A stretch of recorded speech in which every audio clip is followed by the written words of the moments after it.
Hey everybody, this is Audra here.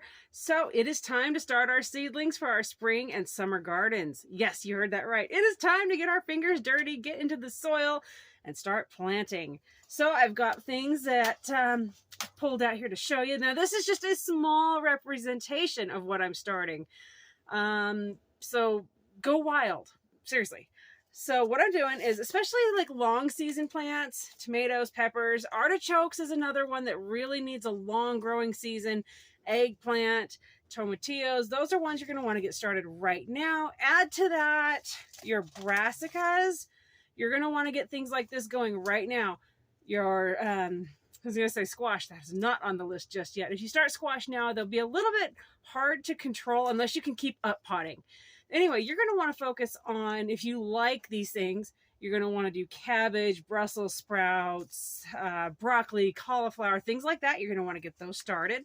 We have an extremely small window, honestly, in the spring, early summer here for those to grow before they bolt, because we get so hot so quickly.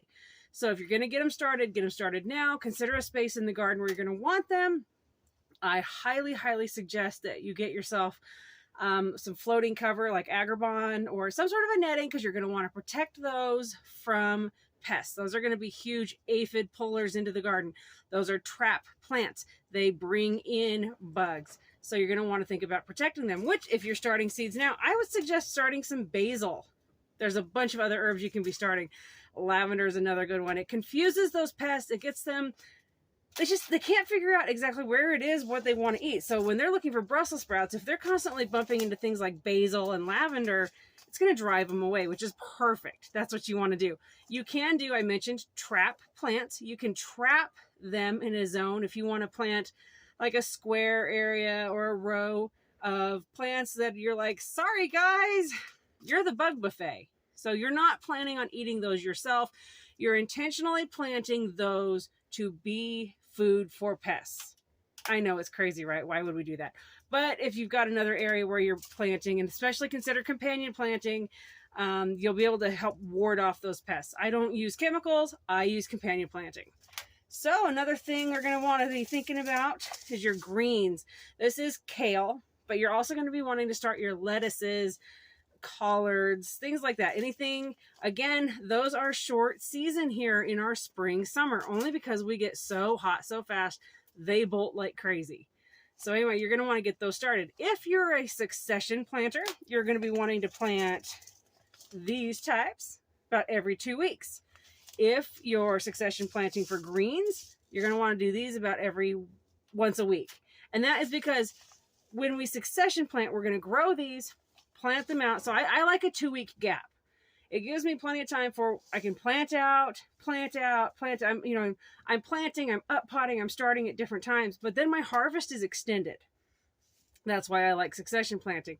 And also, if I get like hammered really hard, like let's say I have some bugs infestation or a section of the garden for whatever reason, I end up with a disease, I end up with wilt, I end up with rot, who knows what, or let's say some chickens get loose and they decimate that section, I have more coming up. Of course, once you get to a certain part of the year, I'm no longer starting and planting them and getting them going. But this is just kind of like a insurance, if you will, of encouraging that you're going to have a crop.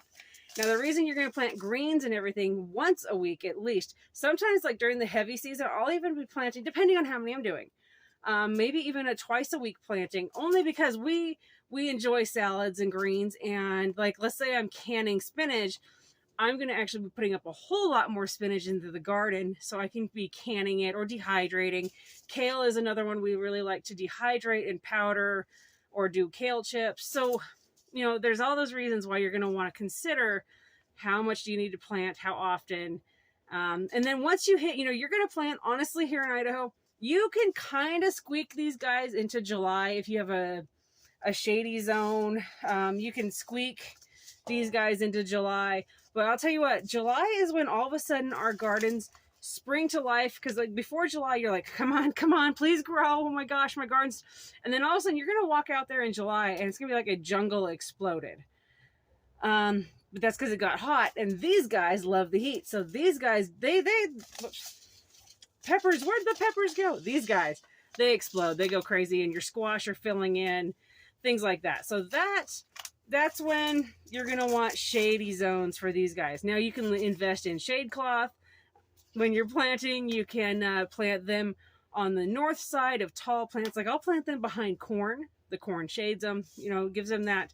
Or evening sun. Like I'll plant so that the sun is shading them and giving them evening shade if I can. Or maybe I'll plant these in an area where they get morning sun and then evening they're shaded. So anyway, you're going to be wanting to think about that as you're planning and as you're starting your garden. But yes, now is the time, everybody.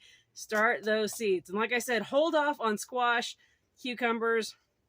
I like to start those more toward middle of March, honestly, because then they're 2 months old by the time we can plant out. Yes, Idaho, our average frost date for when we can start planting is technically, depending on the year, May 10th to May 15th. Or they'll say, look at Schaefer Butte, or even some people say, look at Bogus Basin. And if the snow is off of Schaefer Butte or Bogus Basin, then you're good to plant. Let me tell you, I have been growing here in Idaho since, I mean, I grew up here gardening, but like my serious gardening kicked in 2005. Yeah. Anyway, let's say 2005. And that's when I really started taking notice of how does this valley work? What is growing when? When are my killing frosts? And so even though they're going to say our average last frost date is the 10th to the 15th of May, you guys, I have seen frost continue clear into June, killing frosts. So if you're planting, I'm not saying, oh my gosh, don't plant or you can't plant here. Yes, we can garden. You'll go to the fair and look at what everybody's entering in at the fair. But plan on protecting those plants. Consider Agribond covers as a little blanket for your plants. Consider hoop, you know, like protecting, like I'm in my greenhouse and it's got plastic over it. So consider different ways. Like, so this is a whole other video, but I have a greenhouse and on the inside I have this plastic. I have double insulated it. I've created a solar barrier and it connects. There's a whole thing on that. But what I'm saying is plan to protect your plants. You're going to be mulching. You're going to be covering. You're all of this and that. You know, wall of waters. Those are great. Things like that. So yes, start your plants. Start planning right now. You've got plenty of time to be like, oh shoot, okay, we can get cold. You have plenty of time right now to invest in how to protect your plants with those wall of waters, plastic, cloth, you name it. And then you've got time to think about summertime, what ones are going to need shade or a shade cloth. So you guys get started right now. Now is the time to get started. Get planting. Let's get our fingers dirty. Let's get in the soil. You have plenty of time to invest in cloth to protect your plants. So start